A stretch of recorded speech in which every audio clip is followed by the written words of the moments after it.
얼마 전 건강검진을 다녀온 우비 임무입니다. 요즘 걱정되는 게 만성질환이었는데요. 혈압 재고 혈당 잴 때 어찌나 두근두근 하던져. 그래서 오늘은 당뇨병에 대해서 알아보려고 하는데요. 우비 이모 같은 경우 가장 궁금한 게 혹시 이 증상이 당뇨 신호인가?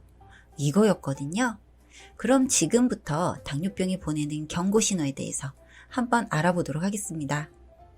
첫 번째, 소변이 보고 싶은 현상이 자주 생기는 것입니다. 당뇨병이 보내는 경고 신호 중 하나가 바로 이 소변을 자주 보게 되는 것인데요.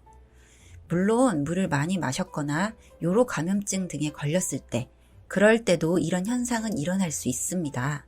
하지만 당뇨병이 있을 때에는 신장에서 과한 당분을 소변으로 배출시키기 위해서 이렇게 소변이 자주 마르게 된다고 해요. 두 번째는 목이 마른 증상입니다. 소변을 자주 보는 만큼 우리 몸 안에서는 수분이 많이 빠져나가기 때문에 이를 채우기 위해서 계속 목이 마른 느낌이 든다고 해요. 세 번째는 계속 뭔가가 먹고 싶은 것입니다. 배고픔과 혈당 수치에는 연관성이 있다고 하는데요.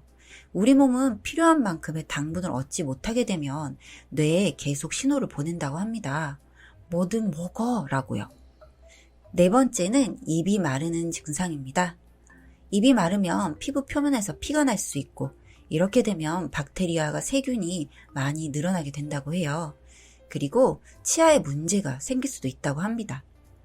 이러한 증상들이 당뇨병의 사인일 수 있다는 점 참고하시면 될 것 같습니다. 다음은요, 감염이 잘 된다는 것입니다. 당뇨병이 보내는 경고 신호 중에 글루코스 수치가 높을 경우 박테리아와 바이러스, 균이 자라기 좋은 환경이 된다고 해요. 그래서 피부 감염증이나 요로 감염, 칸디다성 질염 등 이러한 바이러스 감염증이 당뇨병 환자에게 흔하게 나타난다고 하네요. 다음은 상처가 잘 회복되지 않는다는 점입니다.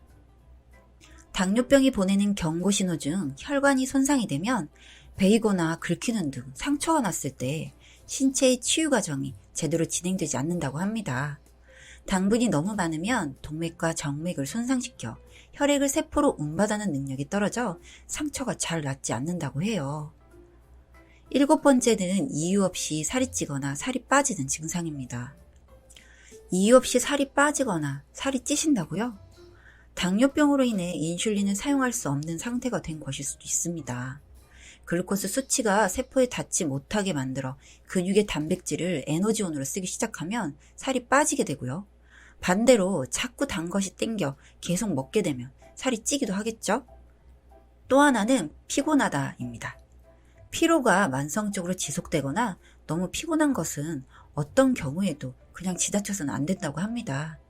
물론 활동을 많이 한 날은 피곤한 게 당연하지만 세포의 글루코스 수치가 부족할 때도 이런 현상이 나타날 수 있기 때문에 참고하시면 좋을 것 같습니다.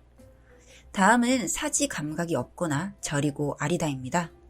당뇨병과 밀접하게 관련되어 있는 신경이 손상되었을 때 이러한 증상이 나타나게 된다고 하는데요.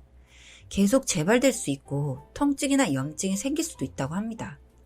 제때 치료하지 않으면 신경이 완전히 손상될 수도 있다고 하니까요. 이 점 참고하시고 이러한 증상이 있을 경우 꼭 병원에 방문하시는 게 좋을 것 같습니다. 10번째는 시력에 문제가 있을 수 있습니다. 당 수치가 높을 경우 시야가 뿌옇게 보이거나 이상한 불빛들이 보이면서 왜곡되어 보이는 경우가 생길 수 있다고 해요. 최악의 경우에는 시력을 잃게 될 수도 있다고 하니까요. 이렇게 눈앞에 이상한 게 보이거나 뿌옇게 보일 경우에도 꼭 안과에 가셔서 검진을 받는 게 좋겠습니다. 이처럼 당뇨병이 우리 몸에 보내는 신호 10가지를 알아보았는데요. 대수롭지 않게 생각했던 증상들인데도 당뇨병의 신호일 수 있다니. 우리 몸의 변화에 좀 더 관심을 두고 증상이 심해질 경우 꼭 병원에 가서 확인하는 게 좋을 것 같다는 생각입니다. 우비이모는 또 좋은 소식으로 찾아올게요.